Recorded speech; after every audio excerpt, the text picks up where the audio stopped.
ओम नमो भगवते वासुदेवाय। भक्तजनों नमस्कार। मैं आज आपको अधिक मास शुक्ल पक्ष में पड़ने वाली एकादशी के बारे में यहाँ पर बतलाऊंगा। तो इसमें जो है, वैसे तो वर्ष भर में कुल 24 एकादशियों का व्रत किया जाता है, पर जिस वर्ष अधिक वर्ष होता है, अधिक मास अधिक वर्ष कहलाता है, तो इसमें 26 एकादशियां होती हैं। इनमें जो यह शुक्ल पक्ष की एकादशी है, उसे कमला या पद्मिनी नाम की एकादशी से जाना जाता है, और जो कृष्ण पक्ष की एकादशी आती है उसको परमा एकादशी के नाम से जाना जाता है। तो इस वर्ष जो है सावन मास में यह अधिक मास है, तो इसमें यह शुक्ल पक्ष की जो एकादशी है यह 29 जुलाई 2023 को पड़ रही है, अर्थात कमला एकादशी का जो व्रत होगा वह 29 जुलाई 2023 को होगा। इस संदर्भ में एक वृत्तांत आता है कि एक समय श्री कृष्ण भगवान ने युधिष्ठिर से कहा कि हे राजन, अधिक मास के शुक्ल पक्ष की एकादशी का नाम कमला एकादशी है, और इस कमला एकादशी के व्रत के दिन स्वयं मेरी और मेरी पत्नी यानी कमला की, लक्ष्मी की पूजा करने से तथा शिव और पार्वती की पूजा करने से विशेष फल इसमें प्राप्त होता है। इस संदर्भ में एक वृत्तांत उन्होंने बतलाया कि त्रेता युग में महर्षि पुलस्त्य जी ने नारद जी को एक वृत्तांत सुनाया था। वह वृत्तांत यहाँ पर श्री कृष्ण जो है युधिष्ठिर को सुना रहे हैं। कह रहे हैं कि त्रेता युग में महेश्मती नामक नगर में कीर्तिवीर्य नामक एक राजा राज्य करता था।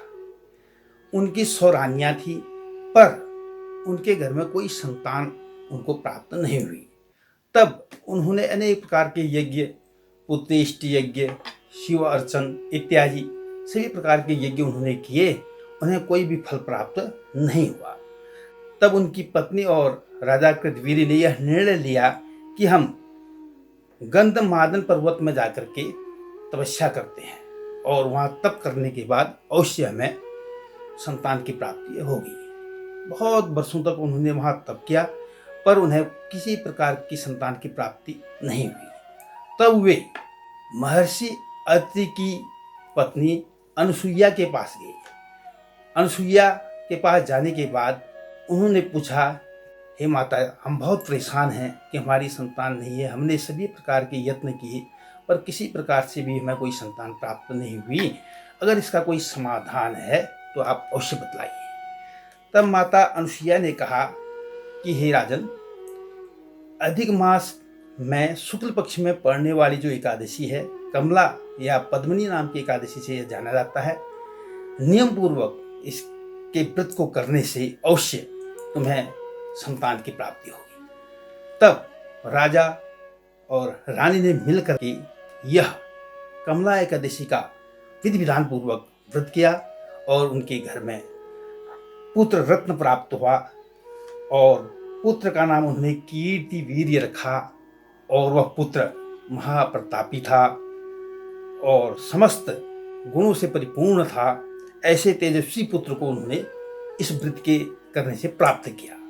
इसके बाद जो है श्री कृष्ण भगवान युधिष्ठिर से कहते हैं कि युधिष्ठिर, सूत जी ने नैमिषारण्य नामक क्षेत्र में 88,000 ऋषियों को यह कथा सुनाई, यह महात्म्य सुनाया, और कहा कि इस एकादशी के व्रत को करने से और इसके महात्म्य को सुनने से भले ही रुई के अनेक पहाड़ पर्वत क्यों न हों, एक चिंगारी भी अगर उनमें आग की लग जाती है तो वह सारा तत्काल भस्म हो जाते हैं। ठीक उसी प्रकार से जो भक्त इस कथा को सुनते हैं, इस महात्म्य को समझते हैं या सुनते हैं, और जो यह कमला एकादशी का व्रत करते हैं, उनके भी जन्म जन्मांतर के पाप नष्ट हो जाते हैं। इसमें कोई संशय नहीं है।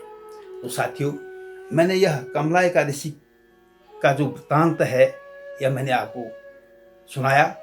इसी के साथ मैं आपसे एक प्रार्थना करता हूँ कि यदि आपके मन में कोई शंका हो, समाधान चाहते हो, तो अवश्य लिखिएगा, उसके समाधान की कोशिश की जाएगी। और इसी के साथ ओम नमो भगवते वासुदेवाय।